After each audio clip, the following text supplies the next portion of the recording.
Olá, sou Padre Rodrigo e hoje quero falar com vocês sobre como manter um diálogo sobre a fé num mundo sem fé. Cada vez é mais frequente hoje escutar este tipo de argumento, falar sobre a fé, sobre a religião, mas parece que cada vez é mais difícil. Pois bem, se você segue o canal, curta o vídeo, acompanhe, compartilhe, ajude-nos a criar este espaço dentro do YouTube de diálogo entre a fé e a cultura. Se você ainda não assinou, subscreva ao canal. Aqui embaixo, clica, ativa o sininho e nos acompanha para criar uma grande comunidade onde poder criar um espaço de diálogo sobre a fé. Vamos lá. Como falar de fé no mundo sem fé? Faz bastantes anos atrás, aconteceu que a revista Time, americana, publicou na capa a seguinte frase: Deus está morto. Como vocês podem imaginar, isto foi já, acho que anos 80, anos 90, por aí, muitas pessoas foram a encontrar um pregador muito famoso lá nos Estados Unidos, equivalente mais ou menos aqui ao Padre Marcelo, ao Padre Reginaldo. Era um pregador batista muito famoso, muito presente na mídia. Ele se chamava Billy Graham, ele faleceu apenas ano passado. E perguntaram para ele: o que você pensa, que acha? Deus está morto? A resposta de Billy Graham foi assim: como vai estar morto? Se eu falei com ele hoje de manhã. É exatamente isso. Parece que entre a cultura secular, racionalista, cientificista e a fé não existe um ponto de encontro. São duas linguagens completamente diferentes. Como manter um diálogo sobre a fé? Hoje, nas redes sociais, na internet em geral, o argumento religioso é um argumento muito presente. Mas existem duas posturas. Por um lado, quem se engaja apaixonadamente nesse diálogo e às vezes usa palavras grossas, palavras fortes, ofendem, etc., descalificam um ou ao outro. Por outro lado, existe a outra postura, a tolerância que limita praticamente a indiferença. É a sua verdade, é a minha verdade, então não podemos falar disto. É possível ter um autêntico diálogo sobre a fé? Qual é o suposto, qual é a base para isto? É deste tema que gostaria de falar neste vídeo e no próximo. Vão ser 2 vídeos sobre este tema. Mas hoje gostaria de começar afirmando uma coisa muito importante que está à base deste diálogo. Para manter um autêntico diálogo de fé, nós precisamos entender 2 coisas fundamentais. Primeiro, a fé não se opõe à razão. E em segundo lugar, a fé não se opõe à ciência. Neste vídeo, gostaria de desenvolver essas 2 ideias. Entender isto é entender o âmbito que corresponde a cada uma delas. A fé por um lado, a ciência, a razão, pelo outro. Então vamos lá. A fé, primeira coisa, não se opõe à razão. Para entender isto, nós temos que entender que existem coisas na vida que são, eu diria, com esta expressão, infrarracionais, ou seja, que estão por debaixo da razão, que não têm explicação nenhuma, que não têm fundamento lógico, racional nenhum. Aí entra, por exemplo, a superstição, a imaginação, a fantasia, horóscopos, astrologia, que 2 planetas lá longe, a milhares e milhares de quilômetros de distância, se alinhem e isso influencie no meu dia a dia, não tem nenhum fundamento racional. Tem muitas coisas no mundo que são infrarracional. Apesar de hoje não viver num mundo tão científico, é impressionante quanto as pessoas acreditam nestas coisas. Hoje devo vestir de vermelho, fala o horóscopo. Você tem que comer X coisa, você tem que falar deste jeito, hoje vai ser seu dia. E não tem nenhum fundamento científico racional. É apenas imaginação, é apenas fantasia. Tudo isso pertence ao mundo infrarracional. Mas existe também um mundo suprarracional, ou seja, que está por cima da razão. Não porque ele seja irracional ou ilógico, mas porque a razão não consegue alcançar nem demonstrar as coisas que pertencem a esse mundo. Por exemplo, a existência de Deus. Por exemplo, a Santíssima Trindade, verdades da fé, não? Por exemplo, a ressurreição de Cristo. Nós temos muitos indícios racionais para afirmar que isso pode ser verdade, mas não podemos demonstrá-lo, não podemos comprová-lo. Por quê? Porque isso está além da capacidade da razão. Então, esse é o primeiro ponto de partida. A fé não se opõe à razão, a fé está por cima dos limites da razão. Não confundir com as coisas que estão por baixo. Vou colocar um exemplo. Muitas pessoas dizem assim, não, antigamente, os fenômenos que a razão não conseguia explicar, nós atribuíamos a divindades. Hoje, a razão já compreende isso. Por exemplo, uma tempestade elétrica se via como uma manifestação da ira de Deus. Ou uma doença, uma praga, como um castigo divino. É verdade que durante a história da humanidade, muitas vezes os homens confundiram fenômenos naturais com manifestações divinas. Mas isso é produto, é efeito desse instinto infrarracional que nós temos. Não é produto da fé verdadeira. Olha São Paulo. São Paulo, esse grande apóstolo que legou para nós as suas cartas, epístolas, já no ano 56, quando escrevia a carta aos Romanos, advertia claramente esta diferença. As coisas invisíveis, ou seja, as de Deus, desde a criação do mundo, tanto o seu eterno poder como a sua divindade, se entendem e claramente se veem pelas coisas que estão criadas. Aí pula uma parte e depois fala dos pagãos. Dizendo-se sábios, tornaram-se loucos e mudaram a glória de Deus incorruptível pela imagem de homens corruptíveis, de aves, de quadrúpedos ou de répteis. Ou seja, Paulo já no século I, ano 56 que escreveu essa carta, diz que os homens confundiram fenômenos naturais, ele fala de aves, quadrúpedos, répteis e os converteram em deuses. Como se eles fossem a causa.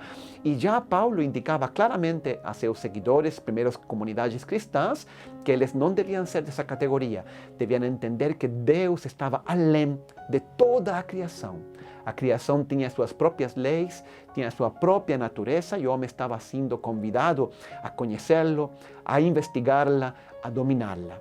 Isto é o que eu chamaria a desmitificação da natureza, a desmitificação do mundo.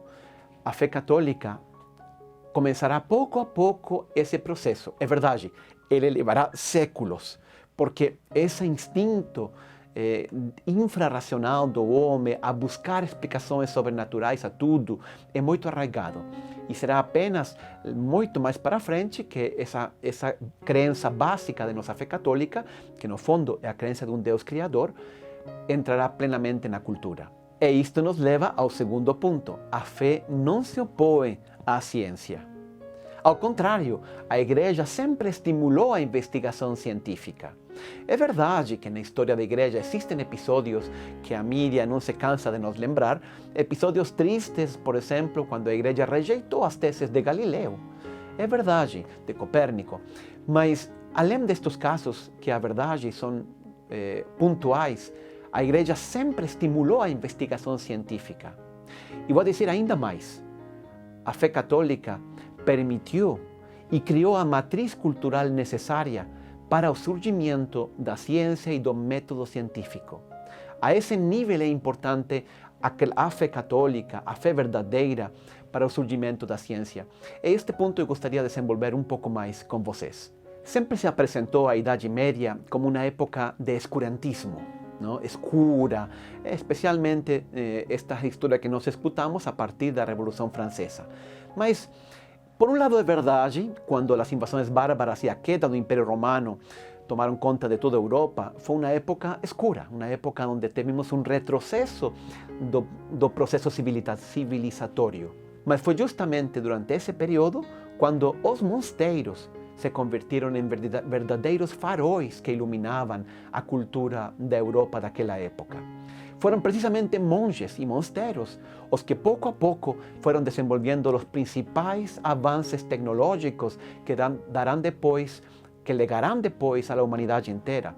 será precisamente dentro do âmbito da igreja que surgirão as universidades, as escolas e todo um ambiente cultural que pouco a pouco permeará toda a cultura, não digo apenas europeia, mas ocidental. Todas as principais disciplinas da ciência começaram e têm suas raízes nos monges, em clérigos, em sacerdotes, em freiras, inclusive, da Idade Média.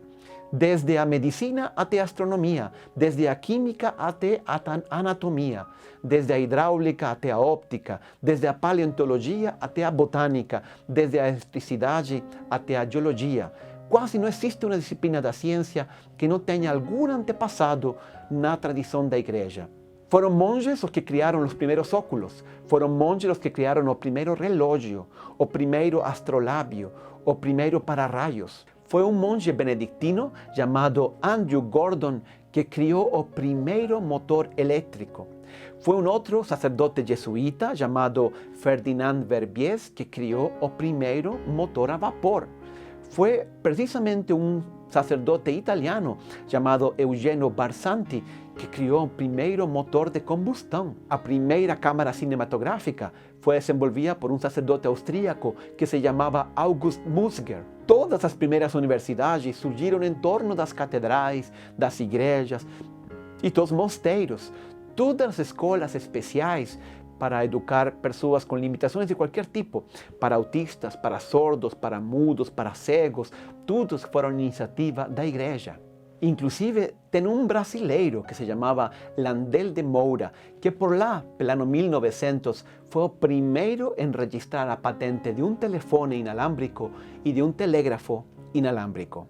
Apesar da anedota triste de Galileu sobre a circunferência da Terra e a órbita dos planetas, na verdade, na época em que foram rejeitadas as teses dele, era muito ampla a aceitação dentro da igreja de que a Terra era esférica. Inclusive, tem um sacerdote francês que se chamava Jean Picard e que tinha conseguido medir um meridiano e calcular com muita exatidão o rádio da Terra. Seria muito longo seguir contando todas as coisas, ciências e desenvolvimentos que surgiram no interior da igreja.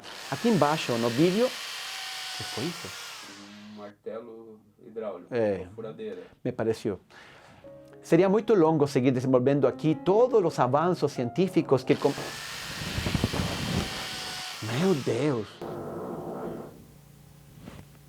Seria muito longo seguir desenvolvendo aqui a lista completa de todos os avanços tecnológicos e científicos que surgiram no interior da igreja, mas eu deixo aqui embaixo um link da Wikipédia, dois links, um em espanhol e outro em inglês, onde você encontrará uma lista quase interminável de todos os avanços científicos surgidos no seio da igreja. Em conclusão, a ciência não surgiu em oposição à igreja, mas ao contrário, impulsionada pela igreja, estimulada pela igreja. Isso até porque é muito claro, a ciência estuda as coisas que são quantificáveis, que são medíveis. A igreja, em troca, fala de fé.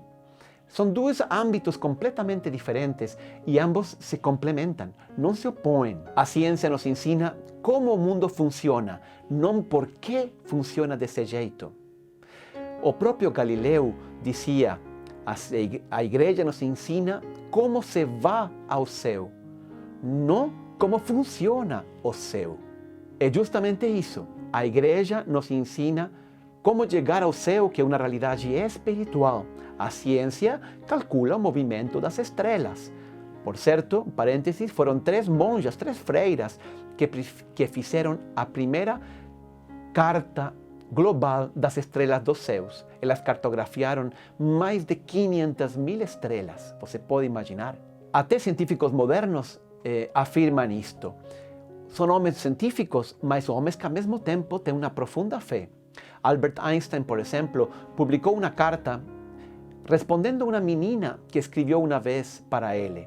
E ele disse sobre a sua fé em Deus e a ciência. Ele respondeu do seguinte jeito: o espírito científico, fortemente armado com seu método, não existe sem a religiosidade, que consiste em espantar-se, extasiar-se diante da harmonia das leis da natureza, revelando uma inteligência superior a todos os pensamentos humanos. é justamente isso. A ciência estuda como a natureza funciona. A fé nos revela por que ela é desse jeito. Em conclusão, se trata efetivamente de dois âmbitos diferentes. Se, por exemplo, você lê esta afirmação em um livro de Shakespeare, aprendi que não posso exigir amor de ninguém. Posso apenas dar boas razões para que gostem de mim e ter paciência para que a vida faça o resto. Essa afirmação de Shakespeare é verdade ou não é verdade? Seria uma loucura tentar comprovar cientificamente isto.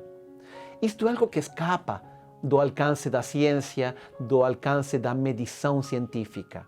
Mas não por isso ela não é verdade. É um outro tipo de verdade. Como dizia Louis Pasteur, a pouca ciência nos afasta de Deus, a muita nos aproxima. É verdade. Fé e razão não são duas coisas opostas, são dois jeitos de conhecer que se complementam. O Papa João Paulo II, na sua encíclica Fides et Ratio, começava com estas palavras: a fé e a razão constituem como que as duas asas pelas quais o espírito humano se eleva para a contemplação da verdade. São duas asas, são dois jeitos de conhecer a realidade. Um está acima do outro, não por baixo. Vou colocar um último exemplo para entender. Imagina que você conhece uma menina, um menino conhece uma menina conhece um menino, tá? E quer conhecê-lo mais a fundo, porque gostou dele. Aí ele faz um teste de personalidade, toma todas as medidas dela ou dele, pesa, vê o número de roupa, faz todo tipo de questionários para avaliar suas competências, suas qualidades e faz um tratado sobre essa pessoa. Pronto. Aí essa pessoa conhece a outra, em sentido forte. Conhece sim, até um certo ponto, com um método que é o método medível, quantificável. Aí se essa pessoa, essa menina, por exemplo, abre seu coração e te fala o que ela pensa, o que ela sente por você, aí você só tem duas possibilidades: acreditar nela ou não acreditar. Mas quando ela abre seu coração e fala o que leva por dentro, não tem como medir, não tem como comprovar isso através do método científico ou da razão. Foi isso que Deus fez conosco. Nós podemos conhecer a Deus através da natureza, nós podemos saber muitas coisas de Deus, da existência de Deus, através da sua criação. Quando Deus abre seu coração e te revela o que Ele sente, o que Ele pensa, você aí só tem duas possibilidades: acreditar nele ou não. Não pode medir, não pode comprovar, não pode fazer um experimento científico para comprovar essa verdade. Só acreditar se você quiser. Que Deus te abençoe. Obrigado por assistir este vídeo. Se você gostou, assine o canal, ative as notificações e compartilhe. Queremos usar este canal para evangelizar e criar um espaço de diálogo entre a fé e a cultura moderna.